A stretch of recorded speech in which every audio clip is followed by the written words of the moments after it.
Hey everyone, I'm Megyn Kelly. Welcome to the Megyn Kelly Show. Since we last spoke on Friday, it really feels like our world, our sense of humanity is being torn apart, city by city, day after day. I'm distracted by my dog. No, it's okay. They can stay. Strudwick and Thunder are in here. And well, Strudwick's fat now and he breathes heavily. So I apologize for the distraction. But sadly, I felt this myself. We went to Chicago. I mentioned this at the end of Friday's show. I went to Chicago and I met with two of my best friends. We do a girls trip every year. And a couple things that we cover in the news were there. First of all, the rise in crime and homelessness. You could see it in a city that used to be absolutely pristine. You could eat off the streets of Chicago when I lived back there, back in the mid-1990s and then again in the 2000s. And very different now. Very different situation. And then secondly, we saw, they do have to go. They're playing and they're biting each other. I tried, guys. And then secondly, the Students for Justice for Palestine crowd was out there in droves. I mean, droves, marching through the streets, chanting loudly, waving their pro-Palestinian flags and so on. I mean, we've seen city after city after city, domestically and abroad, where we've witnessed a wave of anti-Semitism that shocks the conscience. The amount of incoming can feel overwhelming, right? It's like, what? Who knew that there was this level of anti-Semitism everywhere? So we're going to break it down to two of the biggest demonstrations that we saw over the weekend, including in New York City. New York City's got more Jews in it than any city, any place outside of Israel. And yet you wouldn't know that to look at the protests. My God. Friday night, New York, a protest to, quote, flood Manhattan for Gaza. It started at Columbus Circle near Central Park. There, the crowd had this message for an upset supporter of Israel as she sought comfort from police. Listen to this.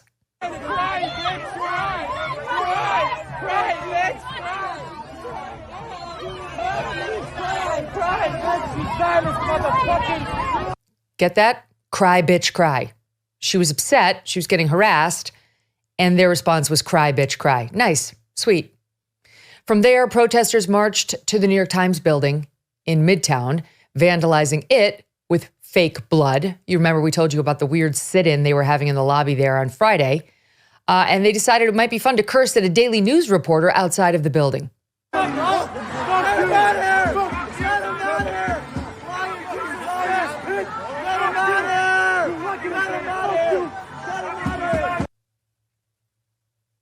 Seems like a nice group, doesn't it?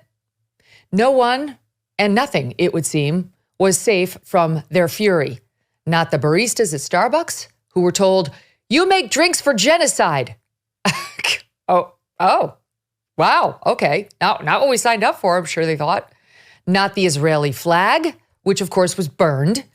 One chant heard Friday night, it is right to rebel, Israel, go to hell. Now, I appreciate the rhyme and the beat of the rhyme, because in some of these protests, they've been less than clever. I appreciate that they got just the right pentameter okay. I'm sorry, but you have to mock these people. Like, who sits around? We got to come up with just the perfect rhyme so that we can condemn the Jews and call for them to die. Israel can go to, it is right to protest. No, it is right to rebel. Yes, Israel can go to hell. Yes, let's do it.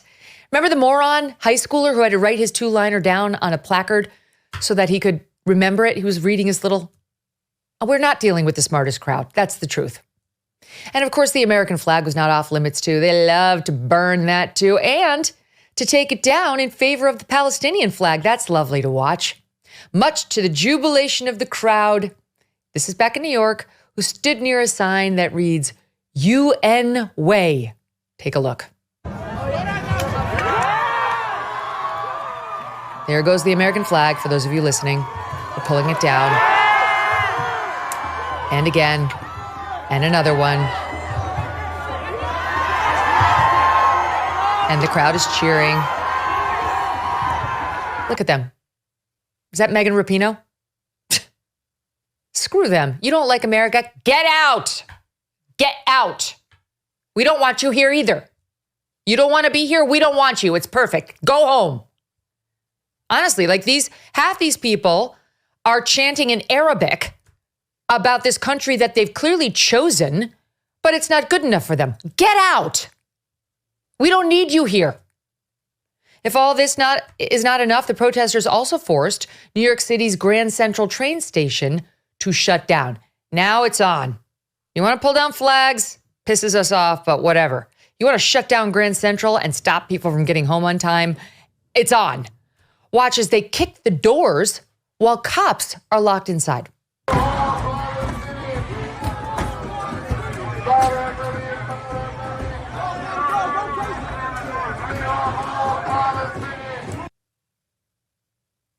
Look at these people. Look at them. What? Only a few were even arrested. Why? Why? Anti-Israel protesters also took to the streets across the globe over the weekend. Cape Town, Barcelona, Brussels, just to name a few. London seeing its biggest rally since the war began. The biggest anti-Israel rally since the war began. Taking place on the very weekend that Britain honors its war dead. Leaders had asked them not to protest on such a solemn day. You won't be surprised to learn they didn't give a shit and did it anyway. An estimated 300,000 taking to the streets of the British capital. Here's an interesting fun fact for you. This same group, these pro-Hamas protesters, they said, we had 850,000. The cops said you had 300,000. So there too, here and in Palestine, they like to overstate the numbers, seeing a pattern. There they are, all around the British capital, organizers, again, trying to tell us, we had almost 1 million. Okay. Police are now trying to identify a number of them for hate crimes and abuse. In one video, a woman yells this. Killers! Death to all the Jews! Fucking Hitler! That was killers. Death to all the Jews. If you could say it in a way that was more clear and didn't require such translation, it would be far more effective. You work on that. You work on that. If you could make your Jewish death threats absolutely clear, I think you might reach more people. Or just say it in your native language. Those are the people you're trying to convince anyway. Police also want currently to find 2 men pictured here wearing what appears to be Hamas-style headbands. And then there's the woman carrying a sign that shows the Jewish Star of David wrapped around a Nazi swastika with the slogan, "No British politician should be a friend of Israel." Got it? Don't you dare support the Jews who were attacked by the terrorists. Now, there were some counter-protests. Stand by. I'm going to show you. Okay, they're walking for a listening audience. One man attacked for holding up a sign.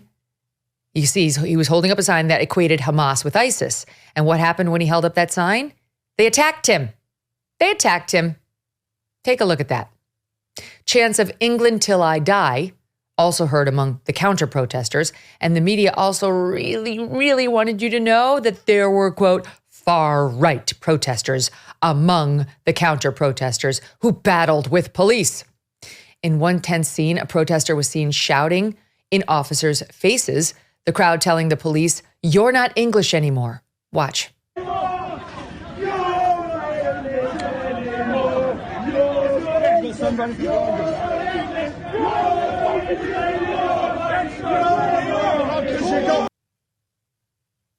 Okay, so it's like a group of ragtag people out there giving the police a hard time. The police, as you may remember, have been tearing down the hostage posters. They say they're disruptive. So the police themselves have been tearing down posters of the missing, kidnapped hostages. There's some animosity growing against them. The police say that they arrested more than 100 people, the majority of whom were right-wing protesters. I'm sure they were. And yet across the English Channel for Jews, there was a glimmer of light from the city of light in Paris.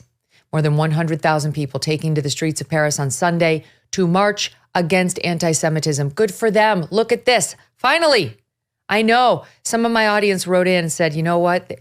Jews have been persecuted for 2,000 years. That's why their instincts are not rush to the streets and make a spectacle out of yourself.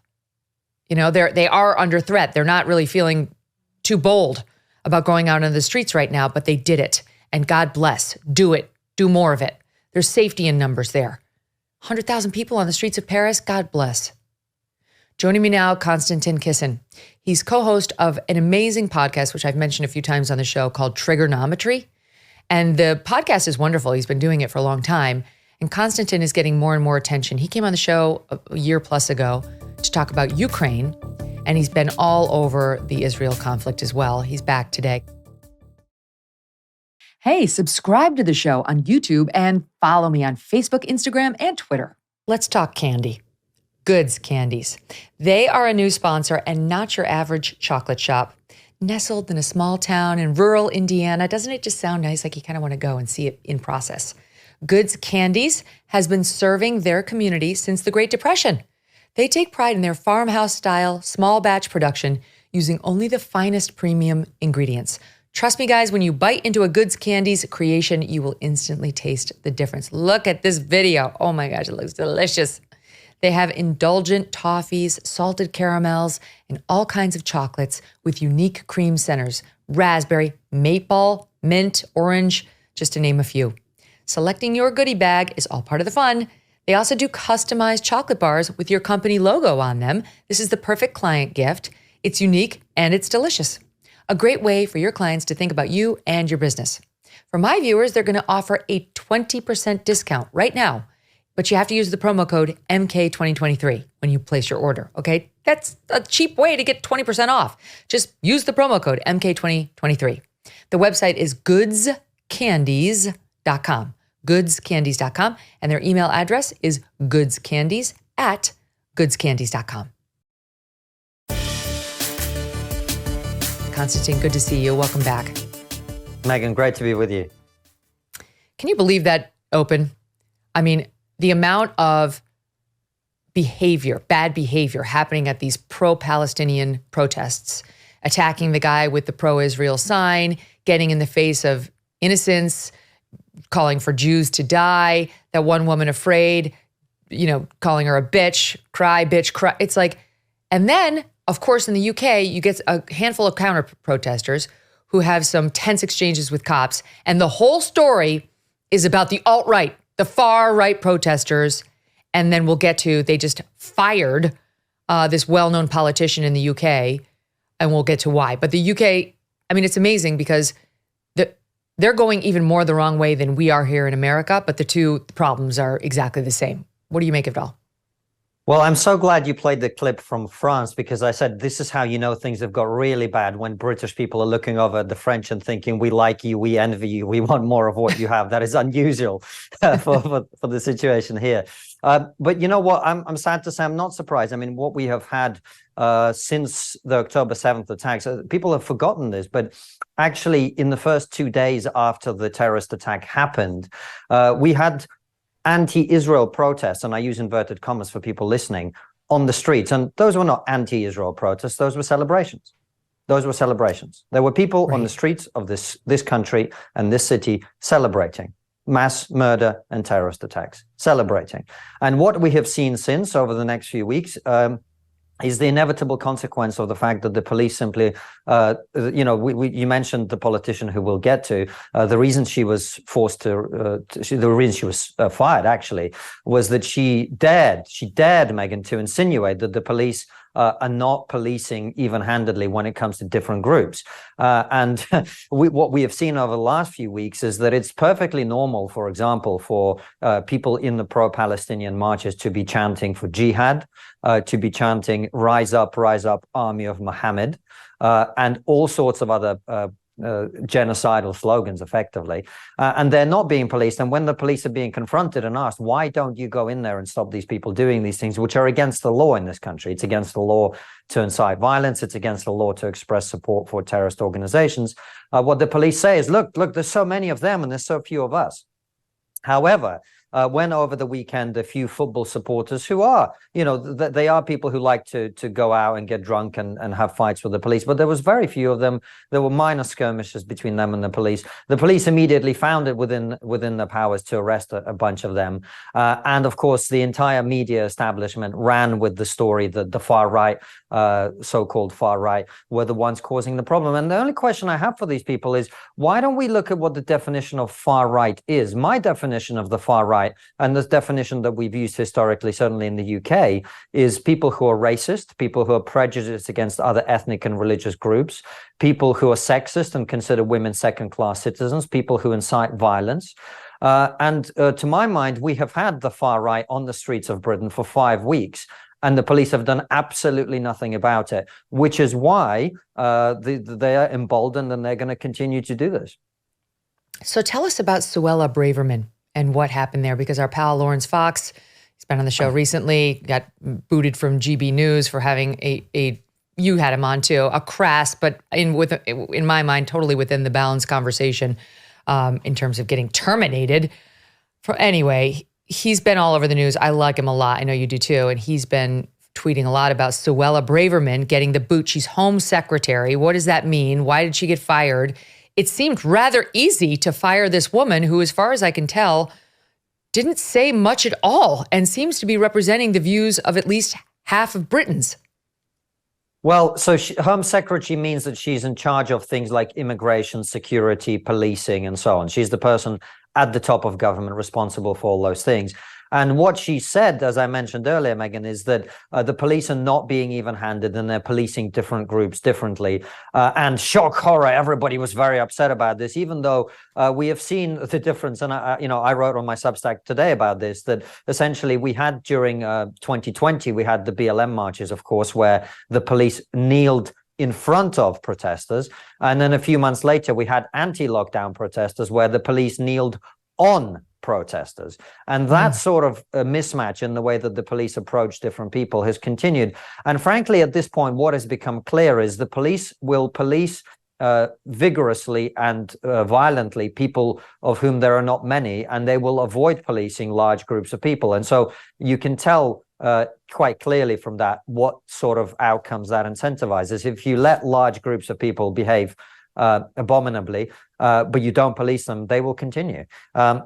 And that's why I think we've got the situation that we have. She had written an op-ed for the Times of London criticizing the cops for letting these pro-Palestinian marches go ahead, saying, as you point out, they had stopped far-right protests but permitted the pro-Palestinian, quote, mobs. And she was raising objections to it. And then the British Prime Minister's office asked her to make changes to the op-ed. She apparently ignored them. Then the article points out that I have in front of me, a YouGov survey for Sky News showed 50% of Britons thought the pro-Palestinian march plan for Armistice Day, the one that honored World War I vets, should be banned. They did not want to see all these pro-Palestinian marchers in the streets on a day where they're supposed to be thinking about the British war dead. And she spoke out. And yet that was controversial. This is somebody who they don't like anyway because she's conservative. She supported Brexit. She's been called transphobic because she doesn't think schools should have to accommodate requests about pronouns. And so now she's out because she wrote things like this in that op-ed. I do not believe these marches are merely a cry for help for Gaza. They are an assertion of primacy by certain groups, particularly Islamists. Where is she wrong? What did she say that's even arguably wrong? She's not wrong on anything. The only thing that she's wrong on is to assume that she was a member of a conservative party. The prime minister of this country spends more time caring about what the Guardian headline is going to be the next morning than he does about attempting to win over the voters that voted. Well, actually, they didn't vote for him. They voted for a party that he became prime minister of without a general election. And that's the situation that we're in. I think what we have seen in the last day with her being fired is that the one politician in the Conservative Party that was actually prepared to represent the views and values of most people in the Conservative Party in this country has been fired in order to pander to people who are never going to vote for that party in the first place. And so what you'll see when we have an election next year is almost certainly a landslide for the Labour Party. And for 4 years of that. So I think that the reality is that she was trying to speak up for what is a silent majority in this country, really. And she was, too brave for her own party. And also the media elite in this country absolutely hates people like her. One of the reasons is, of course, Megyn, we haven't touched on this yet, but these issues are very connected, is that she's one of the very few politicians in this country who's had anything to say and attempted to do anything at all about the issue of illegal immigration. And there's a direct connection between these marches and illegal immigration. immigration, because when you let in hundreds of thousands of people from countries where there is rife anti-Semitism, whose cultural values do not match your own, you end up with things like the things that we're seeing on the streets. And she was attempting to tackle that. I believe on Wednesday, in a couple of days from now, those attempts are going to come to a head in the courts. We're likely to see, I think, the Rwanda deal, which is the idea of moving people to Rwanda who shouldn't be here, is probably going to be found to be illegal. And so we're at an impasse. Essentially, we have an open border and no one is able to do anything about it. She was one of the few people who tried, and that is one of the other reasons they hate her. Yes, we covered this. She gave a speech at AEI, and she pointed out these people are coming in and they're not assimilating. They don't actually want to be here. They don't want to be part of our culture. They want to import their culture here. And for this, she was called a bigot, but it was 100% true. We are seeing it in England. We're seeing it in France. We're seeing it even in Germany. And we're definitely seeing it in our own country. I mean, seeing the American flag come down and these losers raise the Palestinian flag, go live there. If you could find a country on earth that was pretty much the opposite of America, it would look just like Palestine. Go take a look at women's rights in Palestine, okay? Go over the gay rights, take a look, see if that's really where you would like to live, even without the, quote, occupation, right? Go to Gaza, which has been controlled by Hamas since 2005. Don't even go back to 2005, 2006, before Israel had to go issue the blockade because they were bombing Israel all the time. So Israel needed to seize control of what goes in and what goes out. But for a couple years there, Hamas was in charge, the Palestinians were in charge of Gaza. Take a look at that version of Palestine. You tell me whether you'd rather live there or the United States. This utopia that they spin up in their minds doesn't exist. These places are hellholes because of the way that Hamas views the world, views women, views human rights. And only on the streets of Manhattan and London does it get glorified into something that is fake aspirational. Exactly. And look, I support the right of these people to protest. What I would like to do is get together with people like you and other friends and start raising money for one-way tickets to Palestine for these people so that they can experience firsthand the thing that they're attempting to glorify. That would be, I think, I'd say the same thing. You know, you and I have talked about my background coming from the Soviet Union. I would love nothing more than to send all of these pro-communist left-wingers to one way to North Korea so they can experience the glories of communism as well. You know, the point you make about immigration is very valid. And this is why one of the points I've been making this entire time is people keep saying, well, we've seen this terrible rise in anti-Semitism.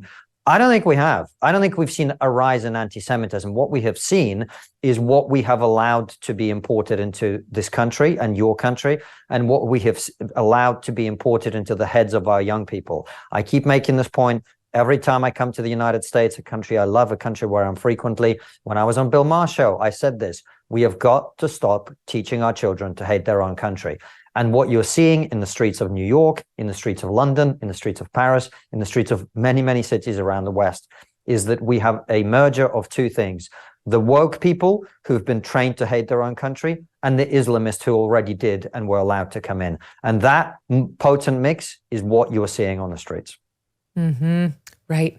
We played a clip on Friday that was absolutely perfect and unbelievable in what it exposed, but it showed we call them like these trans Tifa activists, you know, the activists who are out there on behalf of the LGBTQ crowd, but it's really just the T part of LGBTQ that's out there. And getting in the face of somebody saying, oh, you know, they're against trans rights, they're against trans rights. And the pro-Palestinian protesters are like, what? Oh, wait, we're for that. Wait, well, then we're with him. It was Billboard Chris, you know, Billboard Chris, who's always out there with his billboard. Yes.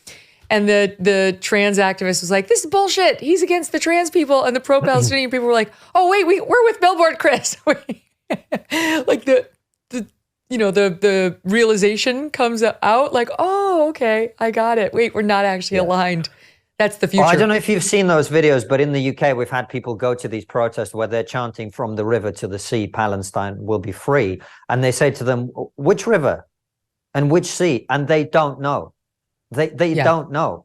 So they don't even know what they're singing. All they know is that, and this is, you know, again, I'm sure talked about this in the past as well. This is the introduction of this Marxist oppressor-oppressed dynamics. The moment you say, well, this group is oppressed and that group is the oppressors, then anything can happen to the oppressors and anything is excusable for the oppressed. We see this time and time again. And this is why this ideology is so dangerous and has been so dangerous, because it allows them to justify any violence whatsoever against people they have designated to be the oppressors. And I say to your listeners and to your viewers, Megyn, when these people were saying in the wake of the October 7th attacks, this is what decolonization looks like, take that seriously. Take that seriously. This is what they mean when they talk about decolonizing you. This is what they mean. They have no rules anymore. I pointed out to the audience that was tweeted out by this activist, I mean, among others, but this one activist tweeted it out, and it was actually liked by this woman named Karen Attiah, who runs the opinion pages at the Washington Post. I couldn't believe it. Honestly, I couldn't believe my eyes. Karen Attiah happens to be Black. She's proactive in sort of the BLM world, but was on the more reasonable side of that. And so she was somebody I followed on Twitter because I like a diversity of voices coming into my head and to understand what everybody's saying. She liked that tweet, Konstantin. I was like, I'm done. You like that tweet looking at murdered babies where the person says, this is what decolonization looks like. I'm done with you. You've exposed yourself. You're a hateful person. There's no excusing it. And that's the level of big reveals we've had, person after person, school after school, institution after institution, country after country, of the level of hatred. Yes, for Jews. Yes, clearly. But it's well beyond Jews. It's whites. It's the West. Absolutely. Well, this, in my book, An Immigrant's Love Letter to the West, I talked about all of this. And I very much predicted, sadly, a lot of what's happening now, which is if you continue to tell people that they're entitled to do anything to the people that are, quote unquote, oppressing them, and that they are the victims and the oppressed, and what they must do is reverse the racism that their ancestors experienced, reverse the victimization that people experienced in the past, then you end up here. And while I predicted it, I also find it difficult to believe, because it's that difficult to believe that there are people in our societies who would justify murdering innocent people. But it is the logical conclusion of their ideology, and there's no getting away from that.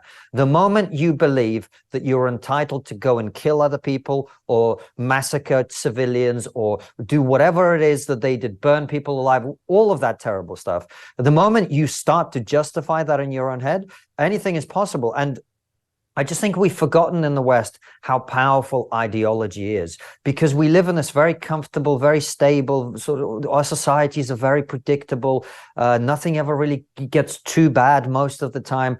But the truth is, ideology is a very powerful thing. And you see the Islamist ideology. There are people with placards in the streets of London saying, it will show you what happens when you fight people who think death is only the beginning.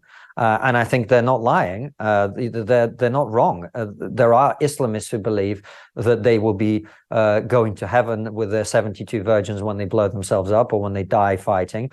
And there are woke people who genuinely believe all this stuff, and they will go along with it to its logical conclusion. That's why, I've sort of made the reputation for myself of someone who's maybe a little bit alarmist about this stuff. But sadly, I've been very vindicated in everything that's happening, because we're not being alarmist at all. This ideology is dangerous, and you have to find a way to stop this stuff being taught in your schools, because otherwise there will be no way back. And yes, it's at least twofold, because you do have to stop it from being taught in the schools. These young people are impressionable, and when all of their teachers and their classmates are saying the same thing, it's tough to, pull them out of it. But it's also coming in fresh-faced thanks to the immigration policies. Here's Suella Braverman in that speech that I made reference to a moment ago, the now fired Homeland Secretary in Great Britain. Take a listen. Multiculturalism makes no demands of the incomer to integrate. It has failed because it allowed people to come to our society and live parallel lives in it. They could be in the society, but not of the society. And in extreme cases, they could pursue lives aimed at undermining the stability and threatening the security of our society. We are living with the consequence of that failure today. Now fired. What a Secretary racist. Suella Braverman. Yeah, what a racist. And I know you've pointed out, anybody brave enough to say what she just said, whether it's Suella Braverman or Tucker Carlson, winds up fired eventually, gets called a bigot, right? Like, you're not allowed to go there. You're not. Remember, it was even Tom Brokaw. I don't know if you remember this, but even Tom Brokaw of NBC News, the god of NBC News, said something about how these immigrants need to assimilate once they come to America. Well, he got browbeaten for 2 weeks in the press because of this and wound up having to dial it back. What did he say that's wrong? You don't want to live an American lifestyle or an English lifestyle, then stay home, get out. You can practice all of your Palestinian customs in Gaza. Go ahead and do it. But what they want, and Ayaan Hirsi Ali has been better than anybody in expressing this, of course, originally from Somalia, eventually manipulated by the Muslim Brotherhood, somehow got out, extracted herself from this. We did a long episode on it, and she's written books on it. Somehow got out and became a lifelong critic of Islam and what they do in particular to women. But she has been sounding the alarm about this for a decade now, about what's happening in particular in Europe. These men are moving in, and women who used to be able to walk in tank tops and shorts down the street to go get a coffee now get harassed, in some instances attacked, often have to walk with a male family member now, just in order to ensure their safety, because they're not assimilating. They're expecting the European young women and others to assimilate to them. And we've got to a point where, it's the descendants, brown women, descendants of immigrants like Suella Braverman, first generation immigrants like me. We're all saying this because you cannot have a cohesive society if people are not willing to live together by an agreed set of customs and rules.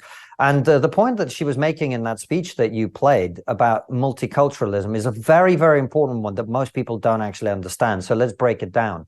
There is a big difference between living in a multicultural society and a multi-ethnic society. None of us, I don't think, have a problem with living in a society where there are people of different races, different ethnicities, different religions. These are all things that are absolutely fine, as long as those people all agree that they're living in one country, they're all American first, or they're all British first, and we have a shared set of ideas about where we want our country to be going. That is a multi-ethnic society which works perfectly well and is perfectly manageable, and nobody has a problem with it. But a multicultural society is a society that says, oh, no, you don't need to be British. You don't need to be American. You can be exactly the way that you are, where you came from, or your grandparents came from. Keep your customs exactly the way that they are. Don't adjust to our society. You don't have to learn the language. You don't have to understand the values of this country. You don't have to respect the flag of this country. Just live any which way you want. That doesn't work. That leads to ethnic tension and eventually ethnic violence of the kind that we're starting to see around Europe. It's a very dangerous place. And I hate to tell you this, Megyn, but it is true. Every Jewish friend I speak to in the UK is thinking of leaving if they can. That's the position we're in. Where are they going to go? Here? Probably America. And every Jewish friend I have in America is saying, I've bought a gun in the last week. Mm-hmm. Right. Why wouldn't you? I would too. If I were Jewish 100%. And I didn't have a gun, 100% I'd be getting a gun right now. And then you get morons like criticizing Ben Shapiro because he has an AR-15. Are you kidding me? I don't think there's an American Jew under more threats than Ben Shapiro. He should have an arsenal. If I were Ben, I'd have an arsenal, and I'd have a team surrounding me at all times, because he's been extremely bold and courageous, as he should be, on this issue. And he's been threatened. His life has been threatened by the alt-right and these lunatics who are very, very similar. They have so much in common, as you point out. And by the way, in case you think, this is Konstantin's problem over in London. There's some lunatics in New York, but it's really not an American problem. It's not going to come to a city near me. Take a look at Austin, Texas yesterday. Austin, Texas, people. Look at this.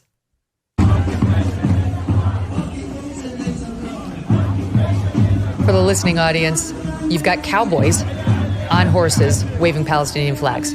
So as Steve Krakauer, my executive producer who lives in Texas, in Dallas, tells me, Austin's not really Texas. It's not really Texas. And no self-respecting cowboy would ever be caught dead on a horse with a Palestinian flag. So that's fake too. It happened, but they're not representative of what's actually happening. But there it is. It happened in Texas. These wannabe cowboys waving Palestinian flags. I mean, to your point of this influx of immigration under the guise of multiculturalism will be fine hasn't worked. it's a failure, and the failure is right before our very eyes. Well, one of the things that's happened with immigration, Megyn, is just something happened around, certainly in the UK, around the mid-90s, probably in the US, similar time period, where immigration went from being like, it's a good thing that allows us to solve certain problems. You know, America is a country that's built on immigration. The UK isn't, but we need some immigration to keep, new workers coming in and keep things fresh. And nobody really had a particular problem with that. When I moved to the UK in 1996 as a young boy, I was one of about 55,000 net that came in. And at that time, 3% of the British public thought that immigration was a major issue, because it wasn't a major issue. For comparison, last year, the net number of immigrants coming in legally was 600,000, and probably around 100,000 illegally, where we don't even know where they are, who they are, what their values and views are. And we're spending at the moment about $10 million a day on hotels just for the illegal immigrants who are coming in.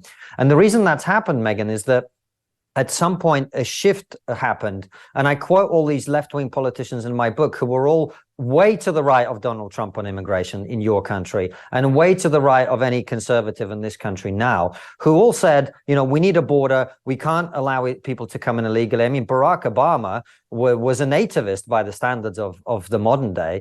And what happened was immigration went from like, this is a good thing when it's measured correctly and when it's controlled and when it's the people that we want coming in, to immigration is a moral good. Immigration is somehow something that we must have, not because it benefits us, but because it is our duty to throw open the border to people coming in any number. And we don't get the right to say we want specific people or we want specific numbers of people. It's just something that has to happen to us. And that is why we're now having the problems that we're having. So every country needs borders. Your country needs to get serious about its border security, and so does our country, and so do many countries in Europe. Mm-hmm. It's downright alarming. I mean, the numbers that are coming through here in America are downright alarming, and we're not doing anything about it. There's been, they're doing an impeachment inquiry of Joe Biden for his corruption. I get it, but what about Homeland Security? What about Mayorkas, who has just opened the floodgates and allow these people to come in? We have no idea where they're going. And if you don't think there's going to be an increase in people who are Hamas sympathizers in the wake of what we're seeing over here in Europe and in the Mideast, you haven't been paying attention. We already have over 150, well, this is the thing, Megyn, I was from just the terror watch list who have made it in. Go ahead. Yeah, sorry to interrupt. I was just in LA, actually, and because I have a Russian name, all the Armenian Lyft drivers, which is all the Lyft drivers in LA, basically, they all start talking to me in Russian. I get chatting with them, asking, how did you end up here, all your story and whatever. And what I found was most of the people that I spoke to who came in the 90s and the early noughties, they were people who came legally, they applied for a work permit or visa or whatever it was, and came that way. But the people who've come more recently, or the people who've brought relatives more recently, they were all saying, well, my 80-year-old father, I just brought him over the Mexican border. And if an 80-year-old pensioner is able to make it across, and this isn't someone fleeing, Venezuela. Yeah. This is people from all over the world now coming in. You have no idea who's coming through that border. And if I were a Hamas terrorist, that's exactly where I'd be going right now. Okay. Most importantly, did you say early noughties? The early noughties? Is that how you're referring to the 2010 period? No, the 2000s. The 2000s. 2000 to 2000. I've heard it called the early aughts. I've never heard anybody call it the early noughties. So I like that. Because in England, we say naught for zero. Naught is zero. That's why. Ah. See, we really are two countries divided by a common language, Megyn. It's super fun to call it the naughties. Had I known that at the time, I would have lived differently. All right, stand by. We're going to squeeze in a quick break, and there's much more to get to, including the increase in the rhetoric praising Hitler. That's next. Millions of Americans earn and use credit card rewards. A few big box retailers want to take those rewards away. That's according to the Electronics Payments Coalition, a sponsor of today's episode. Rewards you may use on groceries and school supplies, cash back to save on gas and grow small businesses, and travel miles to make your memories. The so-called Credit Card Competition Act would eliminate credit card rewards. No more travel miles, no more cash back. Visit handsoffmyrewards.com if you'd like to learn more. And if you want to help them, tell your legislator to stand up to the retail giants and to support consumers and small businesses.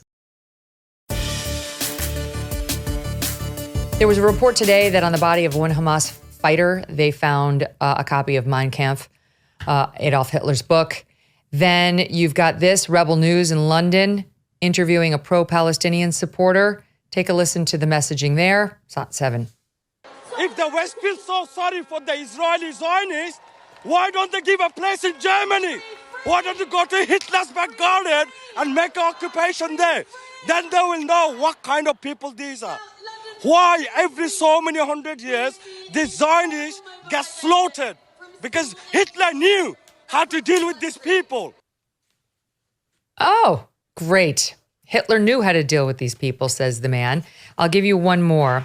There is, it's random, but it's interesting. There's some woman on Hinge, a dating website, and she went on a rant. This is her attempt to win over suitors, Konstantin. Hitler was doing the world a favor. Now look what y'all got us into. I'll show you what I think of Jews. If I could go back in time, I would go to 1945. My sole purpose in life now will be to have kids and figure out how to go back in time so we can finish the Jews. Free Palestine, burn the Jews, gas them again. I realize this is some rando, but we could do this all day. You and I could be here all day with the amount of Hitler rhetoric that's coming back. He's their new hero. And yet these morons on the college campuses don't seem to be making the connection. Well, right. The people who spent 7 years calling everyone a Nazi don't recognize Nazis when they're directly in front of them. Isn't that amazing? And by the way, this woman wants to go back to 1945. I mean, I'm not a historian exactly, but I think by 1945, we were kind of done with her lot It was by pretty, that point. So. It's pretty wrapped up, sister. Yeah, it was pretty wrapped up. So this is the problem with these people is they're incredibly stupid and ignorant on top of the hateful rhetoric that they bring. But yeah, I mean, this is the point I keep making to people over here in the UK, Megyn. If you want to talk about the far right, this is the far right. This is the far right. This is what it looks like. It's people who are racist, who are homophobic, who are sexist, and who want to kill Jews. How about we focus the attention you've been focusing on people that you've been calling Nazis because they made a joke in a comedy club 20 years ago, on these people instead. And maybe we can actually get rid of the people who do hate the Jews and who are hateful and bigoted and racist. But they don't make that connection. And it's because, as we've been talking about, they've been brainwashed into this ideology. At MIT, I mean, I got to be honest, I expected at Brown. I'm not surprised to see this kind of thing at Yale or Stanford. MIT, that's just where like the math wizards go. That's where like the future quants go for their education, and they're going to make good money, and we're going to rely on their big brains and their ability to be superhuman calculators to do what needs to be done in that field. What the hell is activism doing at MIT? No place is immune. We played the video the other day of a math lecture being disrupted by this pro-Palestinian. And the teacher's like, could you just wait until I finish the calculation and then you can do your thing? Anyway, it's gotten worse. It's gotten worse.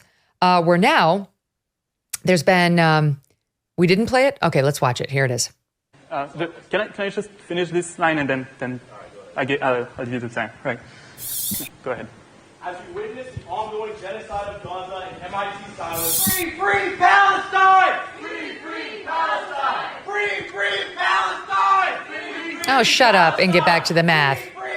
I mean, honestly, like, how ostracized do these poor people want to be? You're already a mathlete. You can't add pro-Palestinian, anti-Jew to the list. Like, work on it. Okay. Then Jewish students were prevented from attending classes by a blockade of hostile anti-Israel students, and saying that we fear this school is no longer safe for Jews. They, 4 hours after this protest began, the administration finally said, get out of here, leave.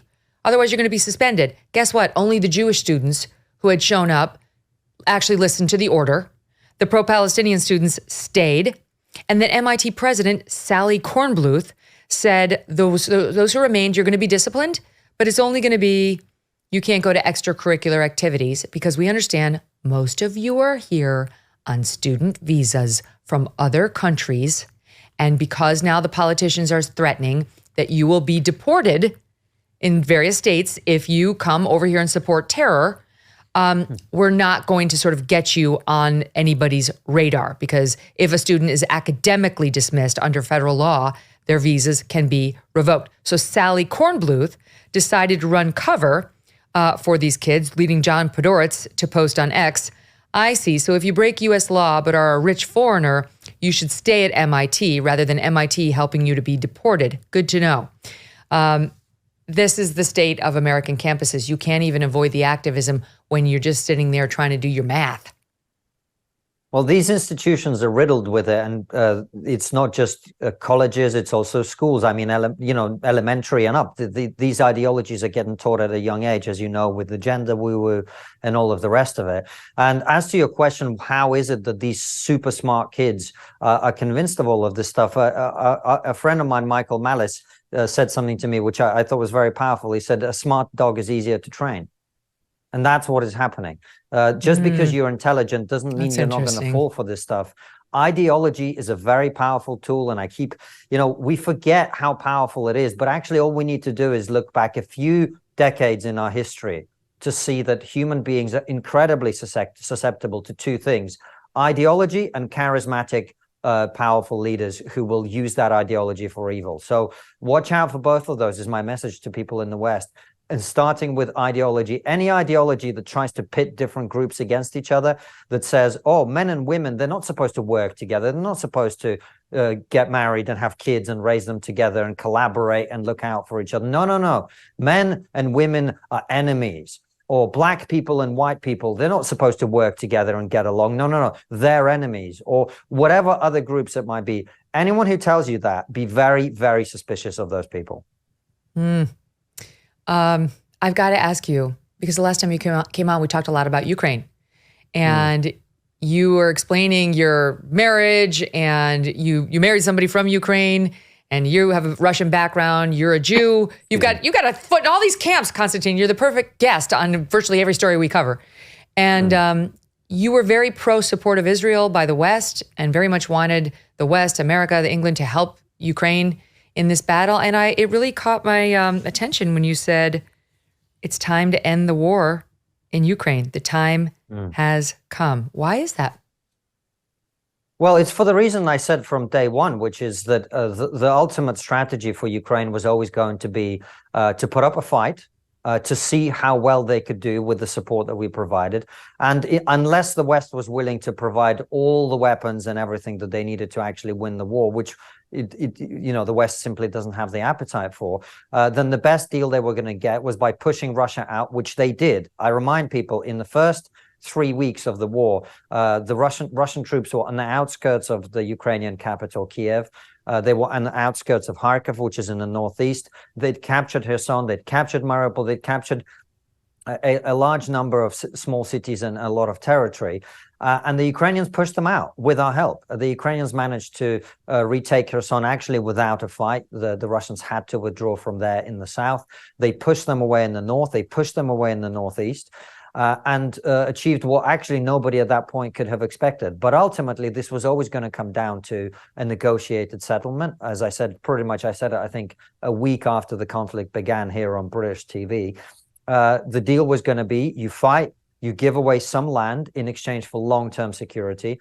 And what we have seen, particularly with the Ukrainian counteroffensive this summer, is that even though the West has provided quite a lot of support, it hasn't provided the things that the Ukrainians really need to be able to win that fight. And because it's taken so long to provide that equipment and the hardware, what the Russians have been able to do is dig in, plant mines everywhere, and so on and so forth.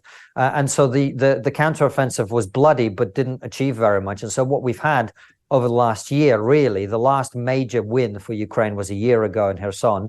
And since then, the lines on the map have barely moved, but a lot of young men and boys, frankly, at this point are paying for it with their lives. So we gave Ukraine the support it needed to put up a fight. It has done that now. Now is the time to bring home a settlement and allow the Ukrainians, in exchange for some territorial concessions, we need to give them long-term security. What do you suggest? I only have a short time left, but what do you suggest on the concessions? It's got to be something like the concessions are essentially most of the territory Russia currently occupies, which is not ideal, of course, but in exchange, you get Ukraine long-term security. Either that's membership of NATO or it's a Korean scenario where Russia can't do this again, because you remember this happened in 2014 and then again in 2022.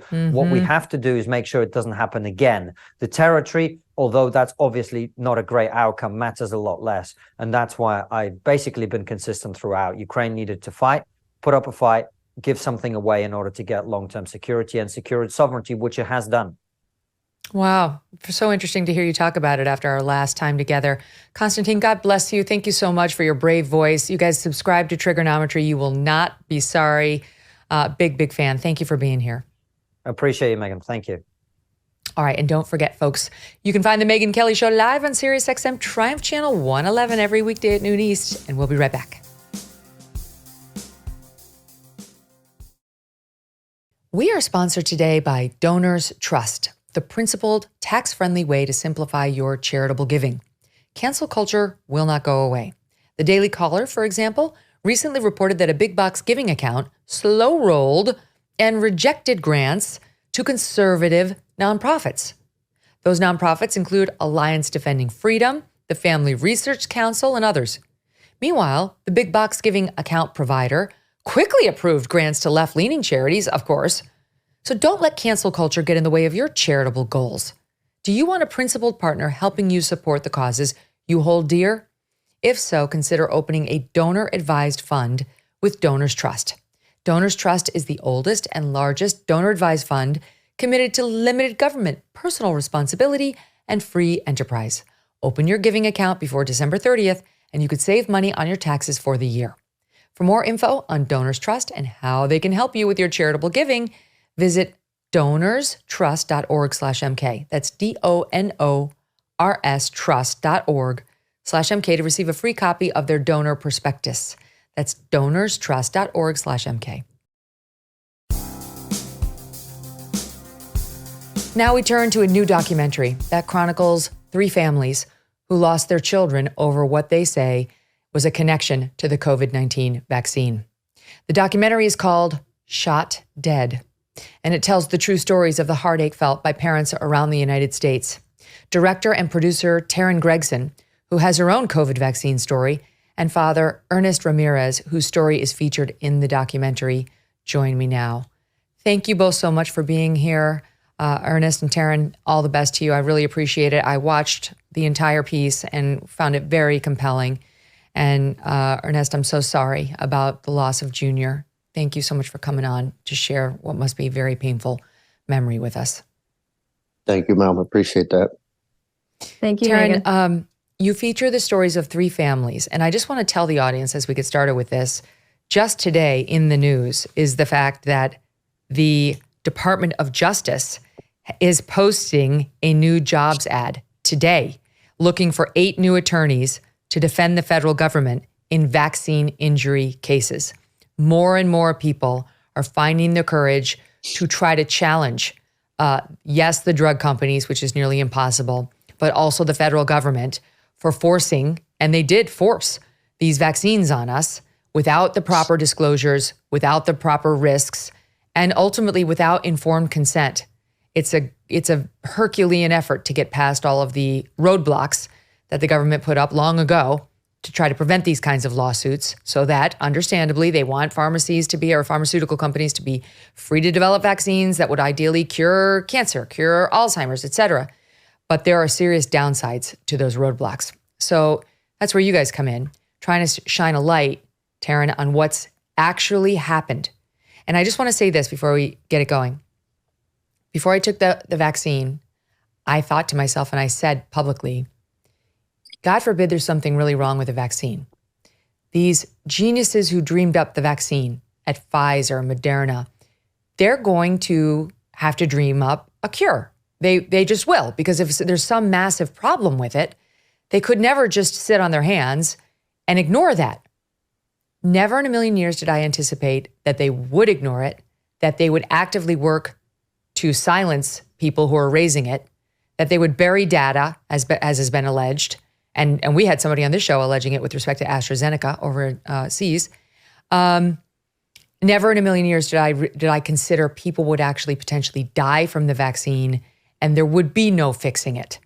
And that is what Shot Dead chronicles, that you say there are people, way too many people, who took this vaccine trusting Big Pharma, trusting the government, trusting the advertising they saw on TV, and the enormous pressure to get it, and found out the hard way, they and their families, that there were serious risks.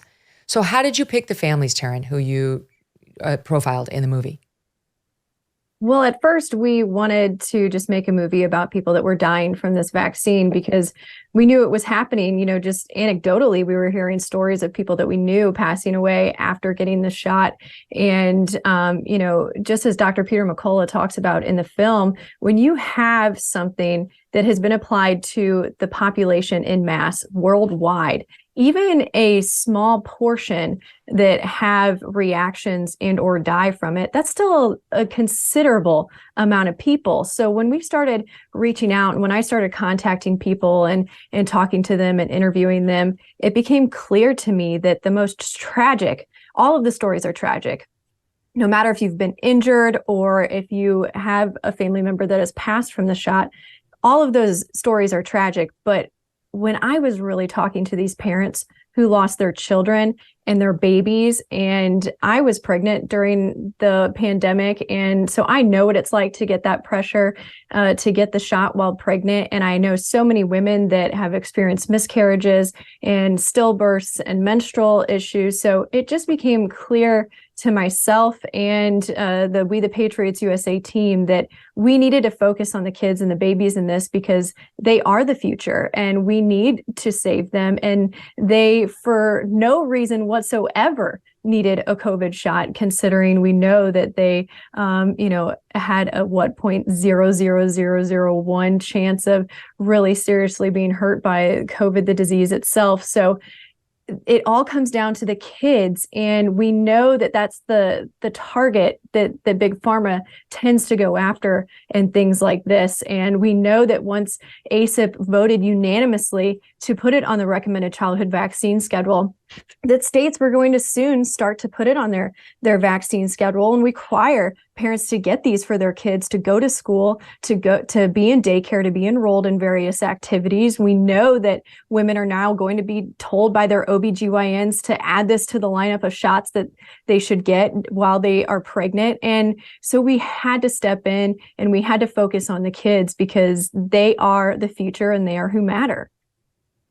The allegation that the vaccines caused the deaths profiled in the movie Shot Dead is, as far as I can tell, supported, not necessarily conclusive, but it's circumstantial evidence. It's not like an actual shooting of a gun that you could know caused someone's death.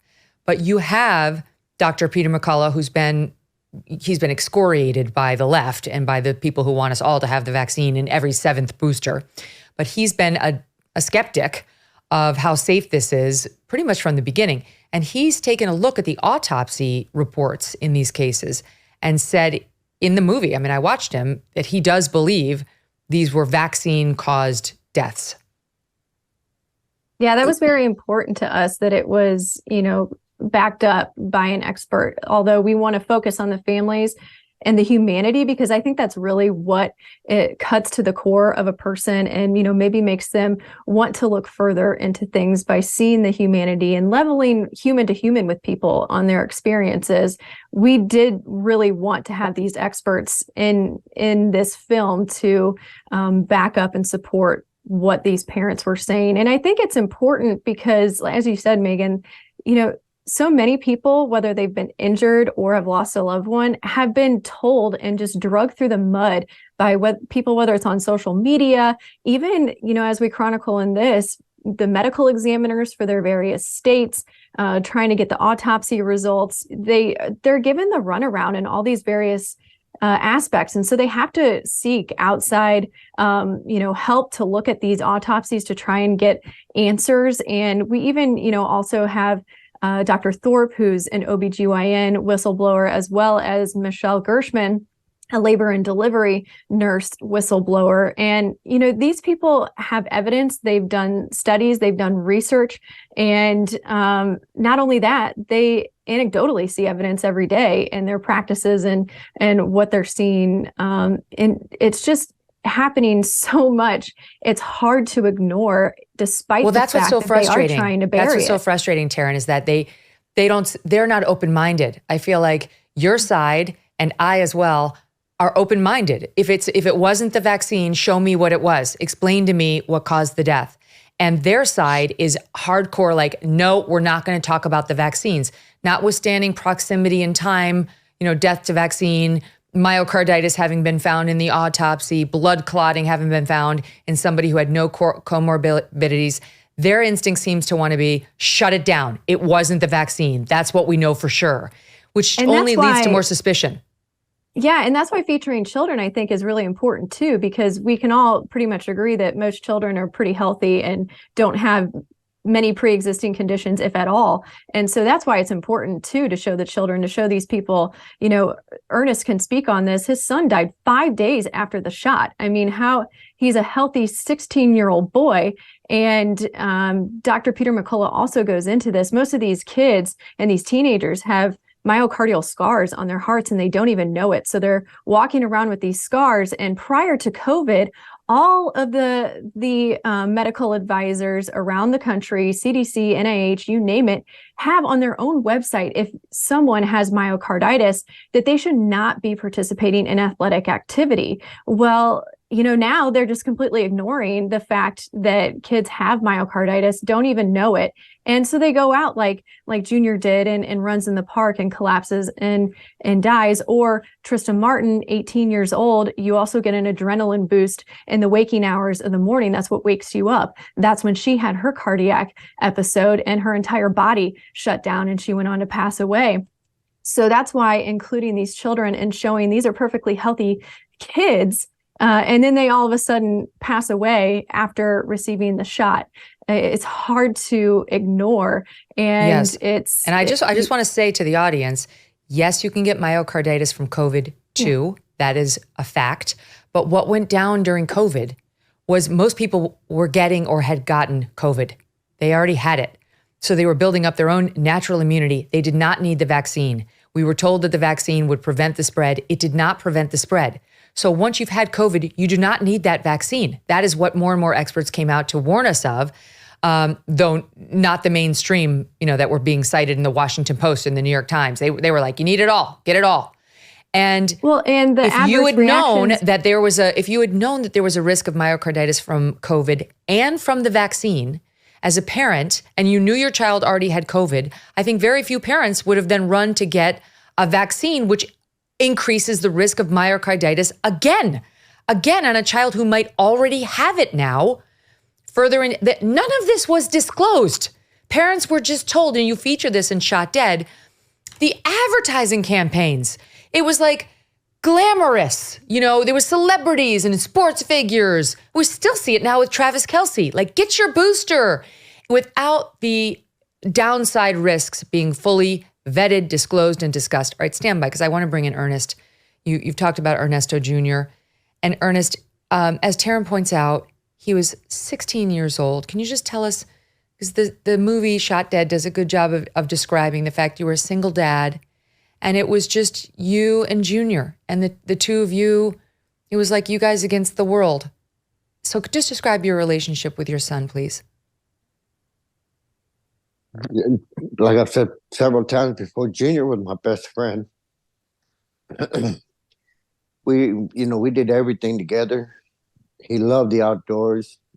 I would take him hunting, fishing, camping,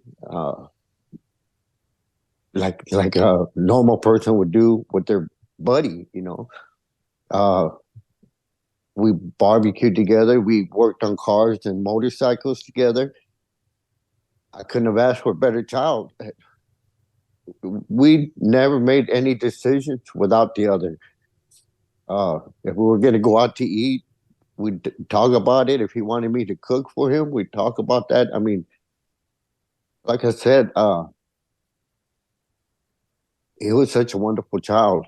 I mean, he was so sweet. Anyone that met my son would compliment me on the way I raised him. And the thing is, it was just natural. He was just such a loving person.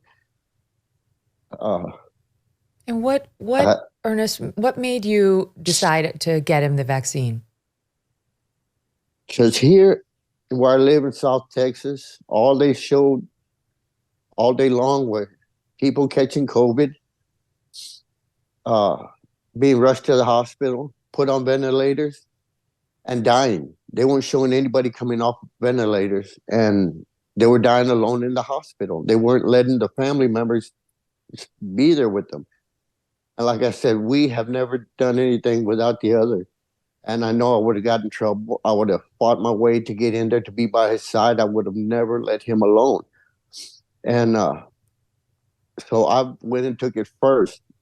And at first, I didn't get any side effects.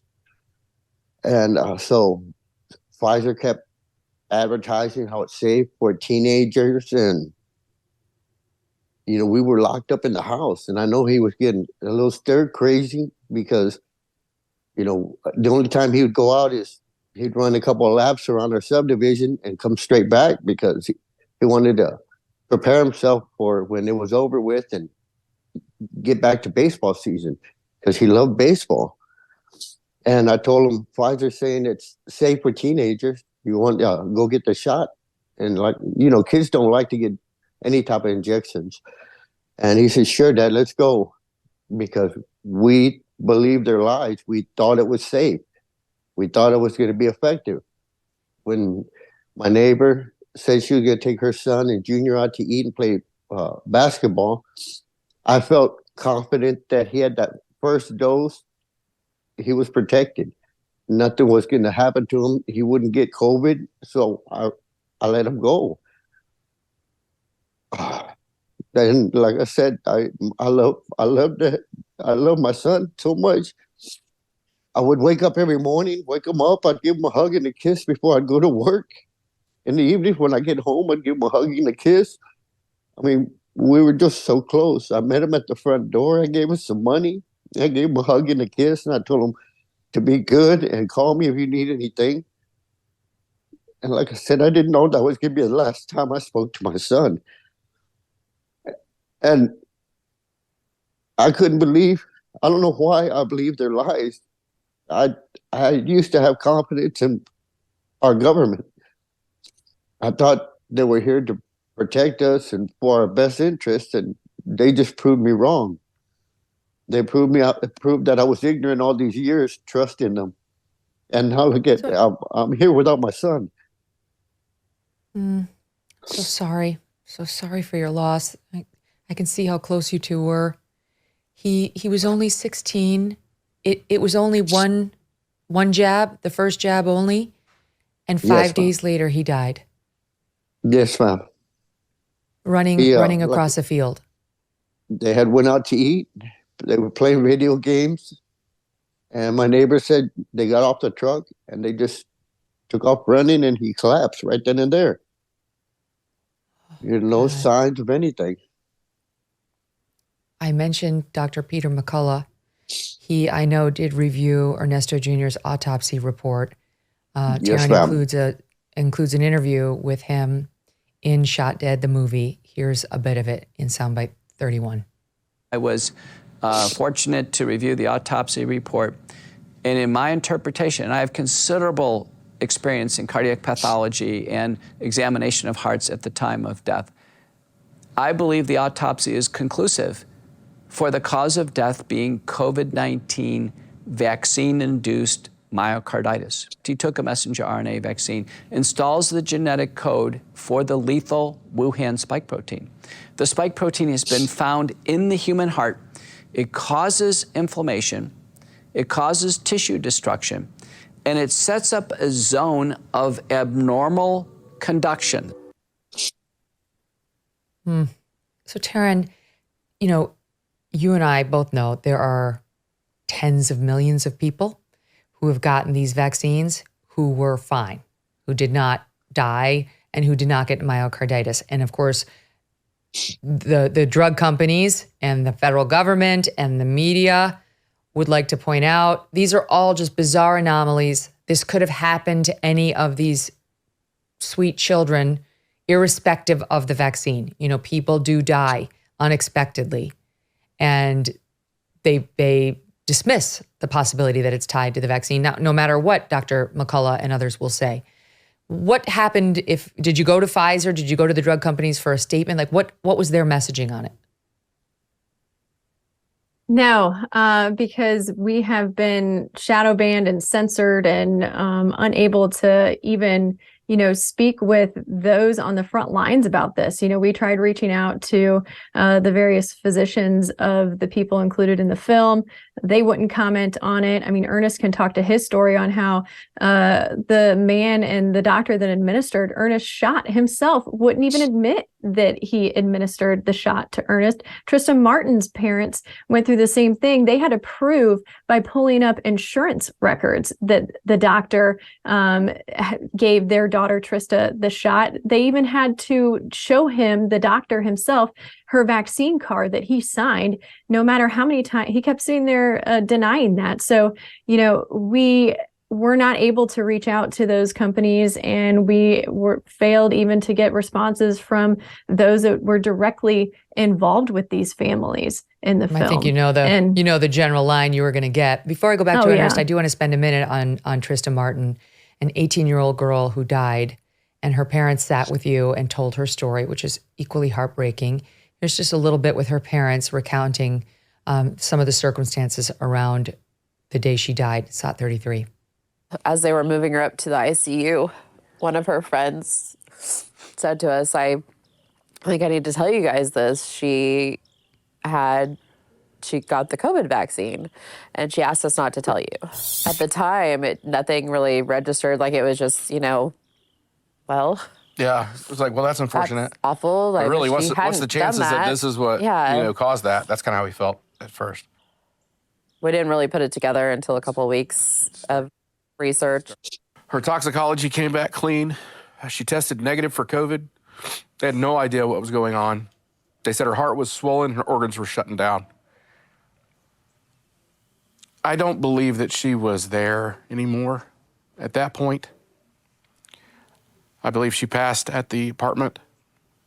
They were keeping her alive then with machines, and it didn't look like Trista. Yeah. There was none of that bright. The light was gone. She was gray. Their daughter Trista had already had COVID twice before she got the shot. And after she got the shot, did she get 2 shots or one, Teryn? The family is unsure. They know that she got 1.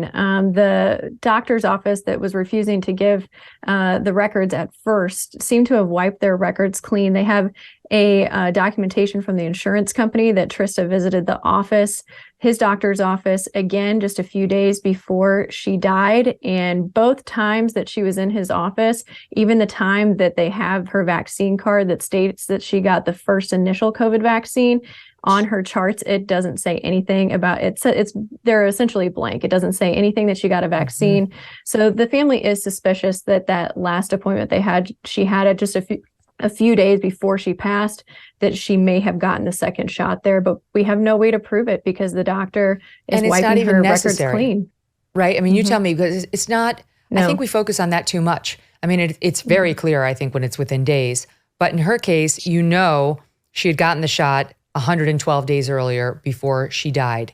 And what you point out in the film, and what I've heard other honest doctors say, is you can get the shot, you can develop myocarditis as a result of the vaccine, and you don't necessarily die of myocarditis. It can be in there and you don't know. And as you're pointing out, if you knew it, there would be certain medical advisories against certain behaviors and certain activities and around certain times of day. But what's happening is people are walking around almost like ticking time bombs, not knowing that they have this problem, not even knowing to screen for this problem, Teryn. So the proximity in days is not really the governing criterion to look at when figuring out whether the vaccine caused injury. No, it's not. And we know through various studies and various papers that doctors and scientists have published that, there's various things like myocarditis, blood clots, kidney failure, all those various things are attributed to the COVID shot. And those are things, all of which that Trista had. And, I also want to point out the timeline too with the shots. And Dr. Peter McCullough talks about this, that with COVID, yes, you can, have a cardiac event with COVID. And most studies have shown that that's within 6 weeks of the COVID shot, of getting COVID.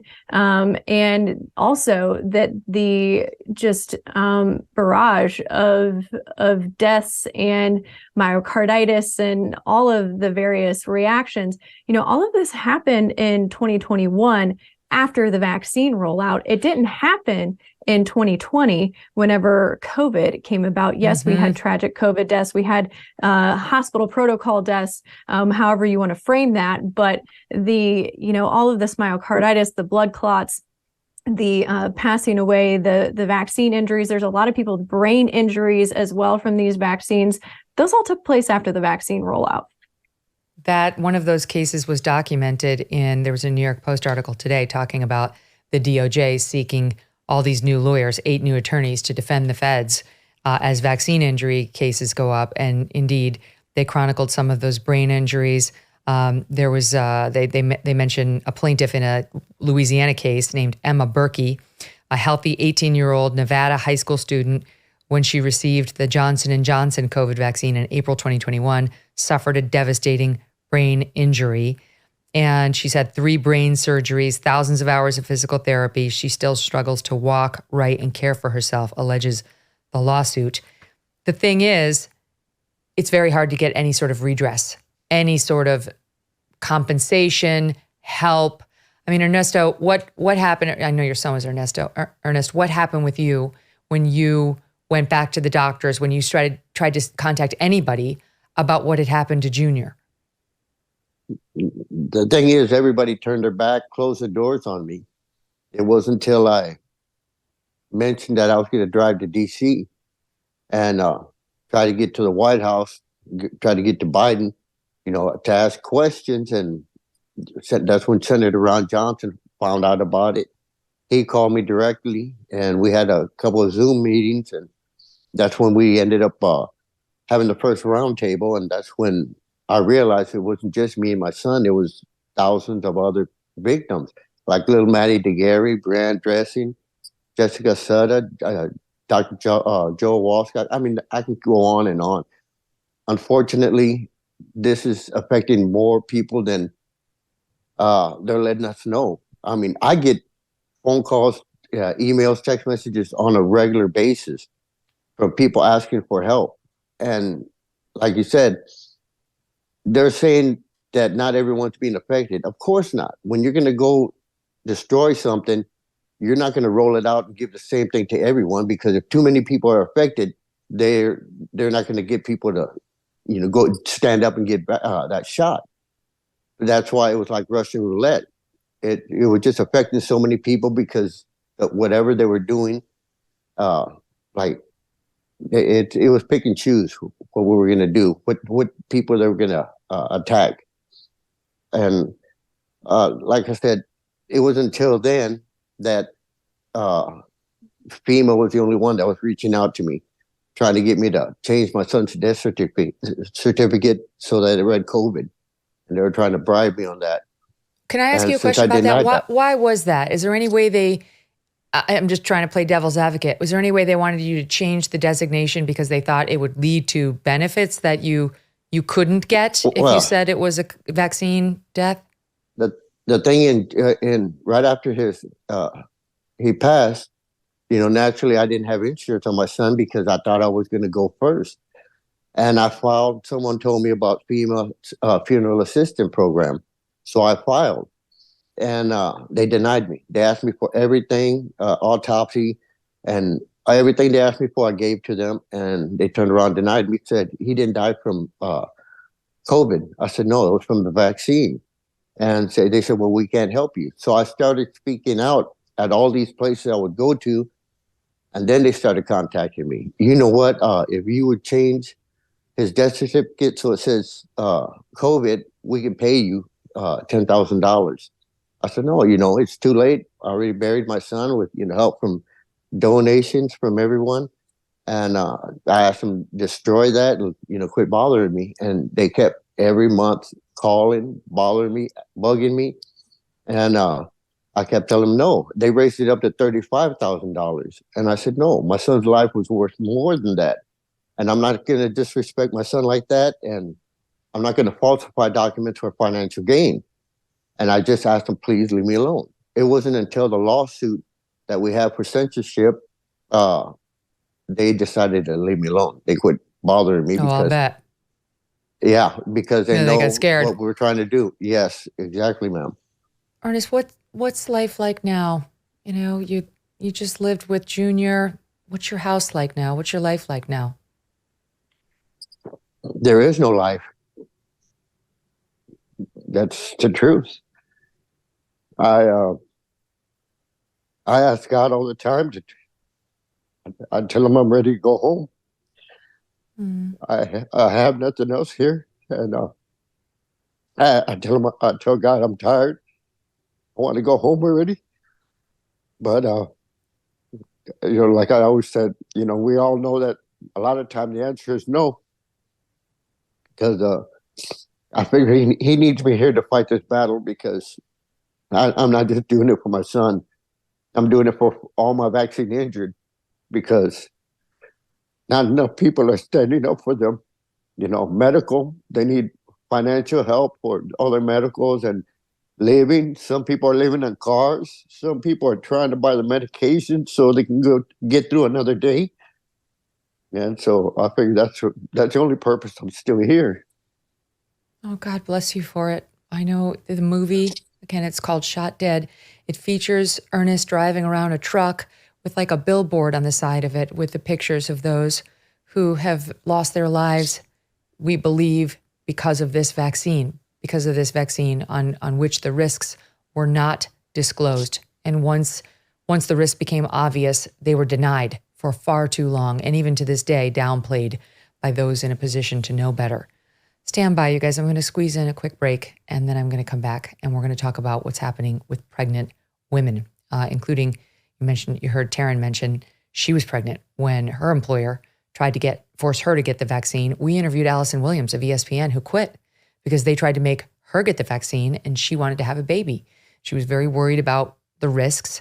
Well, that worry was well-founded. It's not that other pregnant women haven't had the vaccine and gone on to have healthy babies. It's just that some women had a very different experience, and it should be disclosed so that there can be truly informed consent. I've got big news from Bonner Wines. This is only for the true adventure seekers who are looking for more in their wine drinking experience than your grocery store big box wines. The Bonner Private Wine Partnership is releasing a wine so rare, it sells out practically every time it's been available. They invite you to come on an extraordinary journey to remote vineyards where a never-before imported gem has wine enthusiasts everywhere raving. Picture this: at altitudes of up to 9,000 feet, grapes defy nature's harshest challenges, thriving in poor soil, enduring extreme UV rays, and facing thin atmosphere and volatile temperature swings. The result is this one-of-a-kind extreme altitude Malbec. Now, I've arranged special access for my listeners to get a bottle of this rare wine. Here's how you do it. Go to bonnerprivatewines.com/MK, BONNER, privatewines.com/MK, and become a member of the Bonner Private Wine Partnership. But act fast, you don't want to miss your chance. Visit bonnerprivatewines.com/MK now for wine at 50% off, plus free shipping. bonnerprivatewines.com/MK today to get your wine delivered directly to your doorstep. So I just want to tell the audience, this is not in response to the movie Shot Dead, but Pfizer did post a statement in late October on its website about some of these risks that reads as follows. Myocarditis and pericarditis have occurred in some people who have received the mRNA COVID-19 vaccines. They have occurred most commonly in adolescent males, 12 through 17 years of age. In most of these individuals, symptoms began within a few weeks following vaccination. The chance of having this occur is very low. You should seek medical attention right away if you or your child have any of the following symptoms after receiving the vaccine, particularly during the 2 weeks after receiving a dose of the vaccine: chest pain, shortness of breath, feelings of having a fast beating, fluttering, or pounding heart. Notwithstanding that, you still got the Pfizer CEO out there talking about how this was their moonshot, and they said, we reached our moonshot with the COVID vaccine, and he wrote, and now we want to reach more because our patients are counting on us. I mean, don't bet on it. I don't know that that's true at all, Albert. Teryn, let's talk about pregnant women, because there's been a real question about whether it's safe for pregnant women to take the vaccine. I mentioned Allison Williams of ESPN. She came on the show and she quit ESPN because they tried to make her. You feature in the documentary the sad story of a baby named Naomi White, who only lived for a day after her mother, Victoria, carried her to term. Here's SOT 34 of her mom, Victoria, talking about what happened. At the time, I was working at a nursing home, I think it was, and they gave us a deadline for the COVID vaccine, but they never, warned me or anything when I was getting my vaccine, just told me I could get it. So I got it just to keep my job. She maybe cried one time, and after that, she laid there, and I looked at her. She was looking at me, and then, it's like she kept turning purple and just wasn't getting enough oxygen. And they let me give her a kiss, and they, took her away and said that, oh, she'll be fine. She just needs oxygen and maybe some IV fluids. Oh, that poor baby. I kind of knew. Oh, that picture. When I held her, when they put her in my arms, there was no chance. Oh, God. That is absolutely awful. Teryn, I know you talked to doctors. You had Dr. Thorpe, you mentioned, and you too, like Allison Williams, wound up leaving your job. Was it with it was covering golf? I know that because they wanted you to get the vaccine, covering the PGA. Yeah, I was working for the PGA Tour at the time, and I went through a rigorous vaccine exemption process for my religious exemption at the time. And there ended up being a very small portion of us that did not get the vaccine, and they started handing down discriminatory rules like masking and testing. And so I requested to continue working in my home studio like I had been doing for 19 months until I had the baby, so I wouldn't have to violate my sincerely held beliefs against the masking and the testing and be discriminated against for not getting the vaccine. They said no, they fired me, and they continued to let my immediate team work from home for at least a month after I was fired. Wait, so who exactly fired you? The PGA Tour? The PGA Tour, the league itself, yes. Mm-hmm. That's disgusting. It's absolutely disgusting. It's not to say, again, that all pregnant women are going to have this problem. It's just people should know that it has been documented by some mothers. And what relief, if any, has Victoria and her family gotten? They have not gotten any relief, but they have gotten some wonderful news that she is expecting again. And so far, she feels good during this pregnancy. Her last pregnancy with Naomi that she ended up passing away, Tori said it never felt right from the beginning, that she, had a lot of pain. The movements were different. She just knew that something was wrong. And the doctors didn't pick up on the fact that she had a congenital diaphragmatic hernia, which was a malformation.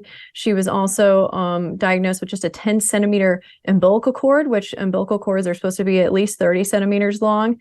And so that caused the birth to be very traumatic. She kept getting pulled back into the birth canal, and that further amplified her malformations and the diaphragmatic hernia. And all of this relates to the fact that she had all these birth malformations, and this substance, this shot, as Dr. Thorpe and many other doctors and scientists who have looked into this chronicle in this film, Shot Dead, at shotdead.org, that this is a very inflammatory substance. Many vaccines actually are inflammatory. This, they think, is one of the most inflammatory vaccines they've ever seen. And inflammation during pregnancy is very serious. It causes death, preterm death. It causes miscarriages, and it causes malformations like Tori. It can cause. And it's very serious. You know, inflammation in pregnancy is something that OBGYNs try to, you know, mitigate at all costs with pregnant women. That's why they monitor you for all these various things like preeclampsia and things like that during your pregnancy. So yeah, it's very heartbreaking, and we have to keep talking about it, and we have to keep sharing these stories because they are now trying to push more of these types of shots on pregnant women. Prior to COVID, it was considered unethical to test pregnant women and put them into clinical trials for vaccinations. Well, after COVID, and they essentially made the entire population into a clinical trial, they have now put pregnant women through clinical trials for the new RSV vaccine, which is an mRNA vaccine that is now approved on the market with very little, if any, safety and efficacy data. And so now women are walking into their OBGYN's office. They're being told to get this COVID shot, this new RSV shot, along with the flu and the DTaP shot. Wow. My gosh, it's scary. And it's hard to know who to trust. You know, it's hard to know who to trust with the collapse in faith in our public health institutions. I know that what little fund the government has created for vaccine injuries has doled out almost nothing. Some 96% of the claims have received zero and haven't even been reviewed. And the ones that do get reviewed get a pittance. And so I know that you, Ernest, and families like you are trying to find a way to hold these folks, the government and the vaccine manufacturers, accountable. They're rolling in money. And I noticed that all the families you chronicle in Shot Dead are not rolling in money. Everyone in the film appears working class. They've got their financial struggles and probably didn't know who the heck to call to try to help them. So thank you for making this movie, Shot Dead. Ernest, thank you. You are important. You are helping other people. By telling your story, you do have a purpose, and Junior would not want you to come home too soon. All the best to you. Thank you, Teryn. And just so people know, please reiterate, they can watch the movie by going to shotdead.org. That is correct. You can go to shotdead.org and you can watch the movie for free on demand, share it with others, and you can also donate and contribute to the We the Patriots USA litigation fund against Pfizer. That is who's representing the families of Ernest and the Martins in our film, that we're going after Pfizer for this, especially because we now know that thanks to Steve Kirsch and his organization, that these were adulterated. They contain contaminated gene sequences, and therefore their veil of being exempt from liability due to the EUA status is going to dissolve. That's a game changer. That's been in the news, that there were a certain number of vials that had a contamination problem. Thank you. Thank you both. All the best to you. Thank you, ma'am. Before we leave, Ruthless is here tomorrow. Don't miss that.